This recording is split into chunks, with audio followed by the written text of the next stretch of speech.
Yeah ఇప్పుడు ప్రస్తుతం రత్న మనకు లైవ్లో రెడీగా ఉన్నారు. రత్న తెల్లవారుజామున చోటు చేసుకున్నటువంటి ఏంటి సిచ్యువేషన్, ఏంటి ఎలా ఉంది ఇప్పుడు పరిస్థితి, ఏంటి అక్కడ ఇప్పటి వరకు 20 మంది ప్రాణాలు కోల్పోయినట్లు కూడా పోలీసులు ఐడెంటిఫై చేయడం జరిగింది. మరోవైపున ఇందులో దాదాపు 40 మంది వరకు కూడా 40 మందికి పైగానే ప్రయాణం చేశారు అనేటువంటి విషయాన్ని ఒకవైపున ప్రాథమికంగా మనకు సమాచారం ద్వారా తెలుస్తుంది. డీటెయిల్స్ ప్రకారం ప్రజెంట్ మనం మూసాపేటలోని ఇటు వేమూరి కావేరి ట్రావెల్స్ దగ్గర కార్యాలయం దగ్గర ఉన్నాం. ఒకసారి మనకు విజువల్స్ లో కనిపిస్తున్నటువంటి ఈ కార్యాలయమే వేమూరి కావేరి ట్రావెల్స్ గా తెలుస్తుంది. సో ఇక్కడ అంటే ప్రతిరోజు కూడా యాక్టివిటీస్ అనేవి ఇక్కడ మూసాపేటలో ఒక కార్యాలయం ఉంటుంది, అలాగే ప్రధాన కార్యాలయం వచ్చేసి పటాన్ చెరువులో ఉంటుంది. సో ప్రస్తుతం ఎప్పుడైతే ఒక ఇన్సిడెంట్ అనేది చోటు చేసుకుందో, ఇన్సిడెంట్ కి సంబంధించి మొత్తం 20 మందికి పైగానే ప్రస్తుతానికి ప్రాణాలు కోల్పోయారనేటువంటి విషయం తెలిసిన తర్వాత నగర వ్యాప్తంగా ఉన్నటువంటి వేమూరి కావేరి ట్రావెల్స్ కు సంబంధించినటువంటి బ్రాంచ్లు ఎక్కడెక్కడైతే ఉంటాయో ఆ బ్రాంచ్లు మొత్తానికి ప్రస్తుతానికి క్లోజ్ చేశారు ఇన్సిడెంట్ తర్వాత. అయితే కొద్దిసేపటి క్రితమే ఈ యొక్క వ్యవహారానికి సంబంధించి అసలు జరిగినటువంటి ఇన్సిడెంట్ మీద ఇటు వేమూరి కావేరి ట్రావెల్స్ యాజమాన్యాన్ని సంప్రదించినప్పుడు కూడా వాళ్ళు కనీసం రెస్పాండ్ కావడానికి కూడా సరైనటువంటి రెస్పాన్స్ అనేది లేకుండా పోయింది. మరీ ముఖ్యంగా ఫిట్నెస్ అనేది దాటిపోయినటువంటి బస్సులను వీళ్ళు యూజ్ చేస్తున్నారు. ముఖ్యంగా రాత్రి యాక్సిడెంట్ కు గురైనటువంటి వేమూరి కావేరి ట్రావెల్స్ ఆ బస్సు సైతం ఫిట్నెస్ డేట్ అనేది దాటిపోయినటువంటి బస్సునే ట్రావెలింగ్ కు ఉపయోగించడం కారణంగా యొక్క ప్రమాదం అనేది చోటు చేసుకుంది అనేది ప్రధానంగా వినిపిస్తున్నటువంటి మాట. ఎందుకంటే మార్చి నెలలోనే ఆ యొక్క ఫిట్నెస్ అనేది 2025 మార్చి నెలకే రాత్రి యాక్సిడెంట్ కు గురైనటువంటి యొక్క బస్సు యొక్క ట్రావెల్స్ బస్సుకు సంబంధించినటువంటి ఫిట్నెస్ అనేది కూడా కంప్లీట్ అయిపోయింది. అయినప్పటికీ కూడా కనీసం ఆ బస్సును అలాగే ట్రావెల్ చేయడం నడిపిస్తూ ఉన్న కారణంగానే ప్రమాద తీవ్రత మరింత ఎక్కువైపోయింది. ఫిట్నెస్ అనేది సరిగా లేకపోవడం కారణంగా అనేది మరొక వైపు వినిపిస్తుంది. సారీ, వేమూరి కావేరి ట్రావెల్స్ కు సంబంధించినటువంటి డైలీ యాక్టివిటీస్ అనేవి ఇలా జరుగుతూ ఉంటాయి. చూడొచ్చు, బెంగళూరు నుంచి ముంబై, చెన్నై, గుంటూరు, విశాఖపట్నం, కావలి, నెల్లూరు, ఒంగోలు, తిరుపతి, విజయవాడ, మంగళూరు, ముంబై, పూణే, షిరిడి అంటే మొత్తం అంతర్రాష్ట్రంలో మొత్తం దేశవ్యాప్తంగా కూడా ట్రావెలింగ్ అనేది చేస్తూ ఉంటాయి వేమూరి కావేరి ట్రావెల్స్ కు సంబంధించినటువంటి బస్సులు. సో ఈ క్రమంలోనే రాత్రి 2:30 ప్రాంతంలో యొక్క ఇన్సిడెంట్ అనేది చోటు చేస్తుంది అనేది మనకు ప్రత్యక్షంగా బస్సులో ప్రయాణం చేసినటువంటి వాళ్ళతో మాట్లాడినప్పుడు తెలిసింది. కొద్దిసేపటి క్రితమే బస్సులో ప్రయాణం చేసినటువంటి వ్యక్తులతో కూడా మనం మాట్లాడడం జరిగింది. వాళ్ళు జరిగినటువంటి ఇన్సిడెంట్ కి సంబంధించి భయం, చాలా ఇబ్బందికరమైనటువంటి పరిస్థితిలో ఉన్నారు. ఇప్పటికీ కూడా భయంతో ఇబ్బంది పడుతూ ఉన్నట్టున్నారు. ఎందుకంటే మనకి ఇక్కడ మనం ఉన్నటువంటి ఈ మూసాపేట బ్రాంచ్ కు సంబంధించి ఎక్కడి నుంచి కూడా వాస్తవానికి రాత్రి 9 గంటల ప్రాంతంలో నగర వ్యాప్తంగా ఎవరెవరైతే బెంగళూరుకు టికెట్లు బుక్ చేసుకున్నారో వాళ్ళందరినీ కూడా ఇక్కడ నుంచి ఆ మినీ వ్యాన్ల ద్వారా ప్రధాన రహదారి వద్ద వేమూరి కావేరి ట్రావెల్స్ కు సంబంధించినటువంటి ప్రధాన బస్ అనేది అక్కడ ప్రధాన రహదారి వద్ద ఉంచుతారు. ఇక్కడ నగర వ్యాప్తంగా ఎక్కడెక్కడైతే బస్ బుకింగ్స్ కు సంబంధించినటువంటి స్పాట్స్ అనేవి ఉంటాయో ఈ బస్సు బుకింగ్స్ కు సంబంధించినటువంటి స్పాట్స్ దగ్గర నుంచి ఒక మినీ వ్యాన్ వచ్చి ఆ వెహికల్స్ లో మినీ వ్యాన్ ద్వారా ప్రయాణికులందరినీ కూడా ఇక్కడ నుంచి పికప్ చేసుకొని ఆ తర్వాత ఆ ప్రధాన రహదారి వద్ద ఉన్నటువంటి మెయిన్ బస్సులోకి వాళ్ళందరినీ కూడా షిఫ్ట్ చేయడం జరుగుతుంది. అలాగా మెయిన్ హైవే మీద నుంచే వాళ్ళంతా బెంగళూరుకు ప్రయాణం కావాల్సి ఉంది. సో అలా ఇది ఈ యొక్క వేమూరి కావేరి ట్రావెల్స్ ద్వారా జరిగినటువంటి ట్రావెలింగ్ ప్రాసెస్ అనేది. నిన్న రాత్రి కూడా 9 గంటల ప్రాంతంలో అలాగే బయలుదేరడం మొత్తం అందరినీ కూడా పికప్ చేసుకొని ప్రధాన రహదారి నుంచి బయలుదేరిన తర్వాత 2:30 ప్రాంతంలో భారీ వర్షం కురుస్తోంది. భారీ వర్షం కారణంగా ఎప్పుడైతే ముందు వెళ్తున్నటువంటి ఒక ద్విచక్ర వాహనాన్ని వేమూరి కావేరి ట్రావెల్స్ బస్సు ఢీకొట్టడం జరిగిందో ఒక్కసారిగా ముందు భాగంలో యాక్సిడెంట్ అనేది జరిగిన కారణంగా మొత్తం ఒక్కసారిగా పెట్రోల్ ట్యాంక్ అనేది బైక్ కు సంబంధించినటువంటి పెట్రోల్ ట్యాంక్ బరస్ట్ అయ్యి మంటలు రావడం, ఆ మంటలు మొత్తం కూడా బస్సు మొత్తం ముందు భాగాన్ని అంటుకోవడంతో విపరీతమైనటువంటి బరస్ట్ అనేది జరిగింది. ఆ కారణంగా ప్రమాద తీవ్రత పెరిగి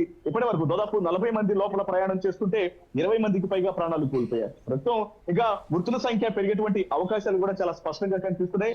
మరీ ముఖ్యంగా ఇక్కడ మూసాపేట నుంచి ప్రధాన కార్యాలయానికి సమీపం నుంచే దాదాపు అటు సూర్య అలాగే చంద్ర అనేటువంటి ఇద్దరు ప్రయాణికులు ఇక్కడ మూసాపేట నుంచి కూడా వాళ్ళు బస్సు మినీ వ్యాన్ ద్వారా ఇటు వేమూరి కావేరి ట్రావెల్స్ నుంచి బెంగళూరు వెళ్లేందుకు ప్రయత్నం చేశారు. అయితే ఇప్పుడు వాళ్ళిద్దరు ఫోన్లు కూడా ప్రజెంట్ స్విచ్ ఆఫ్ వస్తున్నాయి. సో మనకు అందినటువంటి సమాచారం ప్రకారం ఆ మృతుల లిస్ట్ లో వాళ్ళు కూడా ఉన్నారు అనేటువంటి విషయం అయితే మాత్రం ప్రాథమికంగా తెలుస్తుంది. అయితే కొద్దిసేపటి క్రితమే రమారెడ్డి అనేటువంటి మరొక బాధితుడిని ఆ బస్సులో ప్రయాణం చేస్తున్నటువంటి వ్యక్తిని మనం ప్రశ్నించినప్పుడు జరిగినటువంటి ఏం జరిగింది అనే విషయాలు అతను చాలా స్పష్టంగా తెలియజేశారు.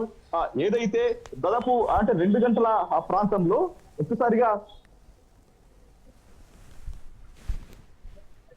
రెండు గంటల 2 గంటల 30 నిమిషాల ప్రాంతంలో ఇటు బస్సు ప్రయాణం చేస్తున్నటువంటి సందర్భంలోనే 2 గంటల 30 నిమిషాల ప్రాంతంలో అసలు వెనకాల సీట్ లో తను కూర్చొని ఉండటం జరిగింది. ఒక్కసారిగా వెనకాల కూర్చున్నటువంటి వ్యక్తులు తనను తీసి బయటకు లాగి కింద పడేసేంత వరకు కూడా అసలు ఏం జరుగుతుందనేది కూడా తనకు తెలియలేదు. ఇది 2 గంటల 30 నిమిషాల ప్రాంతంలో జరిగింది. భారీ వర్షం కురుస్తున్నటువంటి విషయాలను కూడా తెలియజేశారు. రత్నకుమార్, మనం ప్రైవేట్ ట్రావెల్స్ లో ఎక్కువగా ఇలాంటి ప్రమాదాలను చూస్తుంటాం.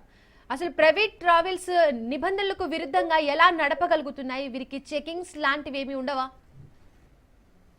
వాస్తవానికి ఎప్పటికప్పుడు చెకింగ్స్ చేస్తున్నామని చెప్తున్నప్పటికీ కూడా అటు ఆర్టీఏ నుంచి ట్రాన్స్పోర్ట్ అథారిటీస్ అనేవి చెకింగ్స్ చేస్తున్నాం అనేటువంటి విషయాలను చెప్తున్నప్పటికీ కూడా మేనేజ్ చేసేటువంటి విధానం ఏదైతే ఉందో, ముఖ్యంగా కొంతమంది ప్రైవేట్ ట్రావెల్స్ కి సంబంధించినటువంటి బడా యజమానులు ఉంటారు, వాళ్ళకి కొంత పొలిటికల్ ఇన్ఫ్లుయెన్స్ ఉంటుంది.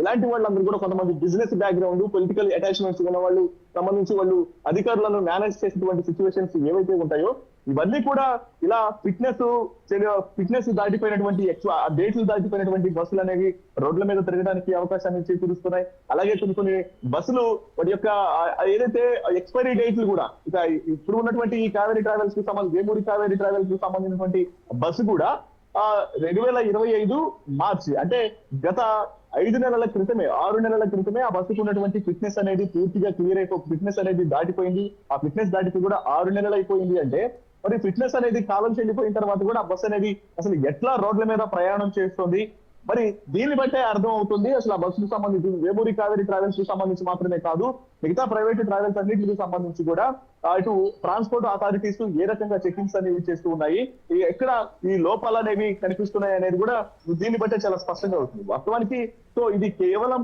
కొత్తగా ఇప్పుడు మాత్రం జరుగుతున్నటువంటి వ్యవహారం కాదు. మొదటి నుంచి కూడా కాలం చెల్లిన బస్సులు అనేవి రోడ్ల మీద ప్రయాణం చేస్తున్న కారణంగా ప్రజల ప్రాణాలు గాల్లో కలిసిపోతున్నటువంటి ఘటనలు అనేవి అనేకం చోటు చేసుకున్నాయి. అయినా ట్రావెల్స్ యజమానుల్లో మార్పు అనేది కనిపించట్లేదు. మరోవైపున అధికారులు ఎప్పటికప్పుడు చాలా క్లియర్ గా నిష్పక్షపాతంగా ఎప్పటికప్పుడు ప్రతి నెల కావచ్చు లేకపోతే షెడ్యూల్ ప్రకారం చెకింగ్ చేసి వారి యొక్క ఫిట్నెస్ ను పరీక్ష చేయడంలో ఎంత అలసత్వం ప్రదర్శిస్తున్నారు అనేది కూడా చాలా క్లియర్ గా తెలుస్తోంది. రత్నకుమార్, ఈ ఘటనకు సంబంధించి కావేరీ ట్రావెల్స్ యాజమాన్యం ఏం చెప్తుంది? అసలు వారు స్పందించారా? ప్రస్తుతం వేమూరి కావేరీ ట్రావెల్స్ కు యాజమాన్యానికి వాళ్ళని కాంటాక్ట్ అయ్యేటువంటి ప్రయత్నం చేసినప్పుడు కూడా వాళ్ళ సైడ్ నుంచి కూడా ఎటువంటి స్పందన అనేది లేకుండా పోయింది. ఇక మరికొంతమంది సిబ్బంది అయితే మాత్రం ఏకంగా ఫోన్లు స్విచ్ ఆఫ్ చేసుకున్నటువంటి పరిస్థితి మనం ఒకసారి విజువల్స్ లో చూడొచ్చు. పూర్తిగా ప్రధానంగా ఉన్నటువంటి నగర వ్యాప్తంగా ఉన్నటువంటి బ్రాంచ్లు మొత్తాన్ని కూడా క్లోజ్ చేశారు. క్లోజ్ చేసి ఎటువంటి రెస్పాన్స్ అనేది ఏ నెంబర్ కి కాల్ చేసినా సరే వేమూరి కావేరీ ట్రావెల్సా అని మాట్లాడుకుంటే చాలు వాళ్ళందరూ కూడా ఫోన్లు స్విచ్ ఆఫ్ చేస్తున్నటువంటి పరిస్థితి. అక్కడ వరకు పక్కన పెడితే ఇప్పటికే ఈ నగర వ్యాప్తంగా అనేక ప్రాంతాల నుంచి కూడా ఇక్కడికి వస్తున్నటువంటి వేమూరి కావేరీ ట్రావెల్స్ కు సంబంధించినటువంటి బస్సులు ఏవైతే ఉంటాయో ఆ బస్సులు డ్రైవర్లను సైతం ఎక్కడి నుంచి వస్తున్నారు అనేది లోపల అసలు ఎటువంటి పరిస్థితులు ఉంటాయి వేమూరి కావేరీ ట్రావెల్స్ కు సంబంధించినటువంటి విషయాలను కూడా మనం ఒక్కసారి తెలుసుకునేటువంటి వాళ్ళని అడిగేటువంటి ప్రయత్నం చేసినప్పటికీ కూడా డ్రైవర్లు సైతం ఏ విషయం కూడా వాళ్ళు మాట్లాడలేనటువంటి పరిస్థితి కనిపిస్తుంది. ఎందుకంటే ఎప్పుడైతే ఈ వేమూరి కావేరీ ట్రావెల్స్ కు సంబంధించినటువంటి ఇన్సిడెంట్ చోటు చేసుకుంది అనేటువంటి విషయం తెలిసిన తర్వాత మొత్తం ఆల్ ఓవర్ ఉన్నటువంటి వేమూరి కావేరీ ట్రావెల్స్ కు సంబంధించినటువంటి బస్సు డ్రైవర్లు బస్సులు పనిచేసేటువంటి సిబ్బంది అందరికి కూడా ఇటు యజమానులు వాళ్ళు కొన్ని అలర్ట్స్ ను జారీ చేసినట్టు తెలుస్తుంది. ఏం రెస్పాండ్ కాకుండా వాళ్ళందరినీ కూడా నోరు ముప్పించేటువంటి ప్రయత్నం చేశారు. ఆ కారణంగానే మన కళ్ళ ముందే కొన్ని వేమూరి ట్రావెల్స్ కు సంబంధించినటువంటి బస్సులు ఇతర ప్రాంతాల నుంచి కూడా హైదరాబాద్ చేరుకున్నటువంటి సందర్భంలోనే వాళ్ళను క్వశ్చన్ చేస్తున్నప్పుడు కూడా వాళ్ళు ఏ మాట కూడా మాట్లాడటానికి వాళ్ళు సహకరిస్తున్నటువంటి పరిస్థితి కనిపించట్లేదు. ఇక రాత్రి జరిగినటువంటి ఇన్సిడెంట్ కు సంబంధించి ఇప్పటికే ఇటు తెలంగాణ సీఎం రేవంత్ రెడ్డి దిగ్భ్రాంతి వ్యక్తం చేయడం జరిగింది. అలాగే కర్నూలులో యొక్క ఇన్సిడెంట్ అనేది చోటు చేసుకోవడంతో ఏపీ సీఎం ప్రస్తుతం దుబాయ్ పర్యటనలో ఉన్నారు. ఏపీ సీఎం ఆయన అధికారుల ద్వారా సమాచారం తెలుసుకొని దిగ్భ్రాంతిని వ్యక్తం చేశారు. మృతుల కుటుంబాలకు ప్రగాఢ సానుభూతిని తెలియజేస్తూ ఎవరెవరైతే ఆసుపత్రులలో చికిత్స పొందుతున్నారో వాళ్లకు ఖచ్చితమైనటువంటి ట్రీట్మెంట్ అనేది ప్రాపర్ గా జరగాలంటూ కూడా ఉన్నత స్థాయి అధికారులకు ఆదేశాలను జారీ చేసినట్లు కూడా సమాచారం ఉంటుంది. అయితే కొంతమందితో అక్కడ ట్రీట్మెంట్ చేయించుకుంటున్నటువంటి వ్యక్తులతో సైతం మనకు మాట్లాడటం జరిగింది. ఫోన్ కాల్స్ ద్వారా సంప్రదించినటువంటి ప్రయత్నం చేసినప్పుడు మేము బాగానే ఉన్నాము. కొంతమంది వ్యక్తులు ఇటు మనం కీర్తి అనేటువంటి ఒక మహిళను సంప్రదించినటువంటి చేసేటువంటి ప్రయత్నం చేశాము, మరికొంతమంది వ్యక్తులను సంప్రదించేటువంటి ప్రయత్నం చేసినప్పుడు ట్రీట్మెంట్ చేయించుకుంటున్నాము, కొంత బాగానే ఉన్నాము, ప్రస్తుతం ట్రీట్మెంట్ లో ఉన్నాము, మాట్లాడలేకపోతున్నాము అనేటువంటి విషయాలను కూడా కొంతమంది ప్రయాణికులు తెలియజేశారు. ఇక మరికొంతమంది మాత్రం మనకు ఏదైతే ఇటు ప్రయాణం చేసినటువంటి వారి యొక్క లిస్ట్ ద్వారా వాళ్ళందరినీ కూడా సంప్రదించేటువంటి ప్రయత్నం చేశామో, ఎవరైతే మృతులు ఉన్నారో వాళ్ళ ఫోన్లు పూర్తిగా ఆ యొక్క మంటల్లో కాలి దగ్ధమైపోయిన కారణంగా ఫోన్లు మొత్తం కూడా స్విచ్ ఆఫ్ వస్తున్నాయి. సో ఈ కారణం చేత వాళ్ళ యొక్క అంటే ఇప్పుడు ఎప్పుడైతే తమ వారు ఆ యొక్క వేమూరి కావేరీ ట్రావెల్స్ బస్సుల్లో ప్రయాణం చేసిన తర్వాత ఫోన్లు ఒక్కసారిగా స్విచ్ ఆఫ్ రావడంతో ఇక ముఖ్యంగా ఎల్బీ నగర్ కావచ్చు, వనస్థలిపురం, మూసాపేట, జేఎన్టీయు, అలాగే భరత్ నగర్, ఎస్ఆర్ నగర్, ఎర్రగడ్డ ఈ ప్రాంతాల నుంచి గచ్చిబౌలి నుంచి టికెట్లు బుక్ చేసుకొని మినీ వ్యాన్ల ద్వారా ఇక్కడ నుంచి ప్రయాణం చేసి రహదారికి వెళ్ళి వేమూరి కావేరీ బస్సు ద్వారా ప్రయాణం చేసినటువంటి ప్రయాణికులు తమ కుటుంబ సభ్యులు ఎవరైతే ఉన్నారో వాళ్ళ ఫోన్లు ఒక్కసారిగా స్విచ్ ఆఫ్ వస్తుండడంతో భయభ్రాంతులకు గురవుతున్నారు, విషాదంలో మునిగిపోయినటువంటి పరిస్థితి. అసలు తమ వాళ్ళు ఉన్నారా, ప్రాణాలతో ఉన్నారా లేదా అని తెలుసుకున్నటువంటి పరిస్థితి. సో ఇదంతా కూడా ప్రస్తుతం ఎప్పటికప్పుడు ఆ యొక్క లిస్ట్ అవుట్లను మొత్తం కూడా తీసుకొని అధికారులు ఆ కుటుంబాలకు సమాచారం ఇస్తున్నటువంటి ప్రాసెస్ అనేది ప్రస్తుతానికి కంటిన్యూ అవుతుంది. ఇక ఇప్పటి వరకు మనకు అందినటువంటి సమాచారాన్ని బట్టి 20 మందికి పైగానే ఆ ప్రాణాలు కోల్పోయినట్టు తెలుస్తుంది. ఇక మరికొంతమంది ఆ మృతదేహాలను కూడా ఐడెంటిఫై చేయాల్సినటువంటి అవసరం ఉంది. ఇక మరికొంతమంది స్థానికంగా ఉన్నటువంటి కర్నూలు జిల్లా ఆసుపత్రిలో చికిత్స పొందుతూ ఉన్నారు. రత్నకుమార్, అసలు ఇలాంటి ప్రైవేట్ ట్రావెల్స్ మన ఇండియాలో ఎన్ని ఉన్నాయి, అసలు వాటికి ఎలాంటి నిబంధనలు వర్తిస్తాయి, అవి ఎన్ని నిబంధనలకు అనుగుణంగా నడుస్తున్నాయి, డీటెయిల్స్? వాస్తవానికి ఆర్టీఐ యాక్ట్ ప్రకారం, రోడ్డు ట్రాన్స్పోర్ట్ అథారిటీస్ చెప్తున్న దాని ప్రకారం ఏ బస్ అయినా సరే ఒకసారి ఆన్ రోడ్ ఎక్కాలంటే మాత్రం పూర్తిగా ఫిట్నెస్ పరీక్షలన్నింటినీ కూడా పాస్ అవ్వాల్సి ఉంటుంది. ఫిట్నెస్ పరీక్షలను పాస్ అవ్వాల్సి ఉంటుంది. ఆ తర్వాత ఎలిజిబిలిటీ టెస్ట్లు అనేవి ఉంటాయి. వీటన్నిటిని మాత్రం పూర్తిగా కంప్లీట్ చేసుకున్న తర్వాత మాత్రమే ఆన్ రోడ్ కు రావాల్సి ఉంటుంది. బస్సు ఆన్ రోడ్ కు వచ్చిన తర్వాత అందులో పనిచేసేటువంటి డ్రైవర్లకి కావచ్చు, డ్రైవర్ల లైసెన్స్ దగ్గర నుంచి బస్సుకు ఉన్నటువంటి డాక్యుమెంట్స్ దగ్గర నుంచి ప్రతి ఒక్కటి కూడా చాలా క్లియర్ గా ఉండాలి. క్లియర్ గా ఉన్న తర్వాత మాత్రమే ఆ బస్సులను ఇటు ప్రయాణం కోసం అనుమతి చేయాల్సి ఉంటుంది. మనం ఒకసారి ఆ విజువల్స్ లో చూడొచ్చు. ఇటు ప్రైవేట్ ట్రావెల్స్ అనేవి మనకు ఇక్కడ ఉదాహరణకు కొన్ని ప్రైవేట్ ట్రావెల్స్ బస్సులను కూడా చూపించేటువంటి ప్రయత్నం చేస్తాం. సో ప్రైవేట్ ట్రావెల్స్ బస్సులు అనేది వాస్తవానికి ఇలా ఇటు ప్రయాణికులను ఎక్కడికక్కడ ముందు ఒక సిబ్బందిని ఏర్పాటు చేసుకుంటారు. అలా అలర్ట్స్ ను జారీ చేయడం కోసం ఒక సిబ్బంది అందుబాటులో ఉంటారు. అందుబాటులో ఉంటారు. అలాగే డ్రైవరు అలా వెహికల్ లో అక్కడ రెడీగా ఉంటారు. సో మనకు రాత్రి ప్రయాణం చేసినటువంటి బస్సుకు సంబంధించి కూడా వేమూరి కావేరీ ట్రావెల్స్ కి సంబంధించి ఇక్కడ ఉన్నటువంటి ఎవరైతే సిబ్బంది ఉన్నారో సిబ్బంది అటు వాళ్ళు అలర్ట్స్ ను జారీ చేస్తూ ఉంటారు. లోపల ఉన్న ప్రయాణికులందరినీ కూర్చోబెట్టి ఉంటారు. ఏదన్నా ప్రమాదం జరిగినప్పుడు సో మనకి ఇక్కడ కనిపించినటువంటి సిలిండర్ ఏదైతే ఉందో సో ఇట్లా గ్యాస్ కు సంబంధించినటువంటి సిలిండర్ పెట్టుకొని వాళ్ళు ఏదైనా ప్రమాదం జరిగినప్పుడు ఇమ్మీడియట్ గా ఆ సిలిండర్లను ఉపయోగించి దాని ద్వారా ఆ మంటలను ఆర్పేటువంటి ప్రయత్నం చేస్తారు. మరి రాత్రి వేమూరి కావేరీ ట్రావెల్స్ బస్సులో ఇటువంటి భద్రతా చర్యలు చేపట్టారా లేదనేటువంటి అనే విషయాన్ని కూడా అధికారులు ప్రస్తుతం పోలీసులు దర్యాప్తు చేస్తూ ఉన్నారు. సో ఎక్కడికక్కడ ఎవరైతే బుక్ చేస్తున్నటువంటి ప్యాసింజర్స్ లోపలికి వచ్చినప్పుడు వాళ్ళకి సంబంధించినటువంటి టికెట్ ను బుకింగ్ అన్ని చూపించి దానికి సంబంధించినటువంటి పూర్తిగా వాళ్ళ దగ్గర ఎవిడెన్స్ మొత్తం కూడా తీసుకుని కలెక్ట్ చేసుకున్న తర్వాత వాళ్ళ సీట్లను వాళ్ళకి కేటాయించడం జరుగుతుంది. ఆ రకంగా లోపల ప్యాసింజర్స్ ప్రయాణం చేస్తూ ఉంటారు. ఒకసారి లోపలికి వెళ్ళేటువంటి ప్రయత్నం చేద్దాం. మామూలుగా అసలు ప్రైవేట్ ట్రావెల్స్ లో స్లీపర్ సిస్టమ్ అనేది ఎట్లా ఉంటది, అసలు బస్సులో ఏ రకంగా ప్రయాణాలు చేస్తూ ఉంటారు ఇప్పుడు మనకు ఒకసారి విజువల్స్ లో చూస్తున్నాం. మనం ఒక ప్రైవేట్ ట్రావెల్స్ కు సంబంధించినటువంటి బస్సులో మనం ఉన్నాము. సో ఈ బస్సులో ఎలా ప్రయాణాలు చేస్తూ ఉంటారు అనేది కూడా ఇదంతా కూడా స్లీపర్ బస్సు. రాత్రి కూడా ఆ స్లీపర్ బస్సులోనే ప్రయాణం చేశారు ఆ ప్రయాణికులందరూ కూడా. ఇప్పుడు మనకు విజువల్స్ లో కనిపిస్తున్నటువంటి ఈ బస్సు ఏదైతే ఉందో ఈ బస్సులో ఇట్లా మొత్తం దాదాపు 40 మంది ప్రయాణికులు కూడా సో స్లీపర్ బస్సులో రాత్రి వేమూరి కావేరీ ట్రావెల్స్ లో ప్రయాణం చేయడం జరిగింది. అందరూ కూడా ఇలాగే పడుకొని ఉన్నారు. రాత్రి 9:30 ప్రాంతంలో ఒక మినీ వ్యాన్ ద్వారా వెళ్ళిన వాళ్ళందరూ కూడా గాఢ నిద్రలో ఉన్నారు. ఎందుకంటే బెంగళూరు ప్రయాణం అనేది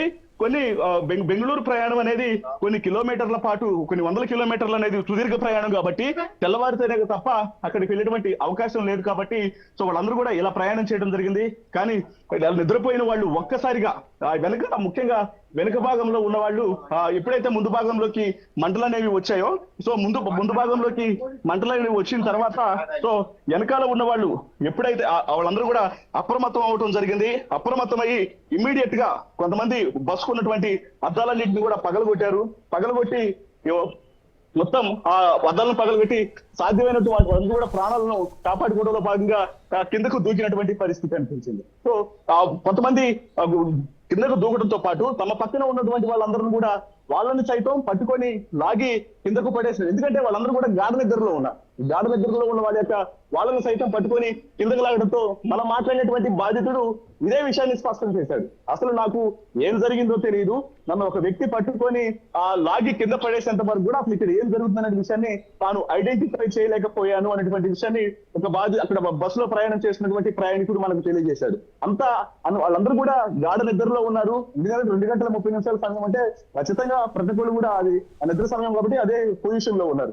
ఎప్పుడైతే ముందు భాగంలో బైక్ ను ఢీకొట్టిన తర్వాత బస్సు ఒకవైపున వర్షం కురుస్తోంది, బస్సు ఎప్పుడైతే బైక్ ను ఢీకొట్టడం జరిగిందో బైక్ ను ఢీకొట్టిన తర్వాత ఒకసారిగా బస్సుకు ఇటు బైక్ పెట్రోల్ ట్యాంక్ అనేది బరస్ట్ అయిపోవడం, పేలిపోయి ఒకసారిగా మంటలు అనేవి అంటుకోవడం, ఆ తర్వాత బస్సు ముందు భాగం నుంచి మంటలు ఒక్కసారిగా with in fraction of seconds లోనే బస్సు పూర్తిగా దగ్ధమైనటువంటి పరిస్థితి. ఈ క్రమంలోనే ఆ ముందు భాగం నుంచి మంటలు అనేవి వస్తూ ఉన్న కారణంగా వెనకాల తప్పించుకోవడం అనేది, వెనకాల ఉన్న వాళ్ళకు కొంత సమయం అనేది దొరికే వరకు వెనకాల వాళ్ళు ఇమీడియట్ గా గ్లాసులను బ్రేక్ చేసి కిందకు దూకినటువంటి పరిస్థితి కనిపించింది.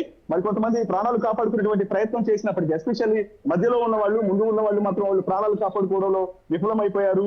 దాని కారణంగా మృత్యువాత పడాల్సి వచ్చింది. మొత్తం 20 మందికి పైగా ప్రాణాలు కోల్పోయారు. ప్రస్తుతం జరిగినటువంటి ఈ ఇన్సిడెంట్ ఇటీవల కాలంలో అతిపెద్ద ప్రాణ నష్టం జరిగినటువంటి ఇన్సిడెంట్ గా ఆ రోడ్డు ప్రమాదంగా గుర్తించాల్సినటువంటి పరిస్థితి ఏర్పడింది. ప్రస్తుతం దీని మీద ఇటు ఆంధ్రప్రదేశ్ నుంచి కావచ్చు, అలాగే తెలంగాణ నుంచి 2 తెలుగు రాష్ట్రాలకు సంబంధించినటువంటి అధికారులు ఉన్నత స్థాయి సమావేశాలను ఏర్పాటు చేసి జరిగినటువంటి ఇన్సిడెంట్ కు సంబంధించినటువంటి కారణం ఏంటి, అసలు ఇన్సిడెంట్ జరుగుతున్న వెనకాల వేమూరి కావేరీ ట్రావెల్స్ కు సంబంధించినటువంటి బస్సుల యొక్క వాళ్ళకు ఉన్నటువంటి అర్హతలు ఏంటి, నిజంగానే ఫిట్నెస్ అనేవి అన్ని బస్సులకు ఉన్నాయా, ఏ రకంగా ప్రయాణం చేసిందనే దానికి సంబంధించి కూడా పూర్తిగా ఆరా తీస్తున్నారు. మరోవైపున పోలీసు ఉన్నతాధికారులు ఎవరైతే మృత్యువాతకు ప్రయాణం చేసినటువంటి ప్రయాణికులకు సంబంధించినటువంటి లిస్టుల ప్రకారం కుటుంబాలకు సమాచారం ఇచ్చి ముందుగా బాడీలను ఐడెంటిఫై చేస్తున్నారు. ఎందుకంటే దాదాపు 20 మంది ప్రాణాలు కోల్పోయారు కాబట్టి చనిపోయిన వాళ్ళందరూ కూడా వారిని ఐడెంటిఫై చేసి వాళ్ళ కుటుంబాలకు సమాచారం అందించాల్సి ఉంది కాబట్టి సో ఆ ప్రాసెస్ అనేది కంటిన్యూ అవుతుంది. ఏదేమైనప్పటికీ రాత్రి చోటు చేసుకున్నటువంటి యొక్క ఘటన ప్రతి ఒక్కరిని కూడా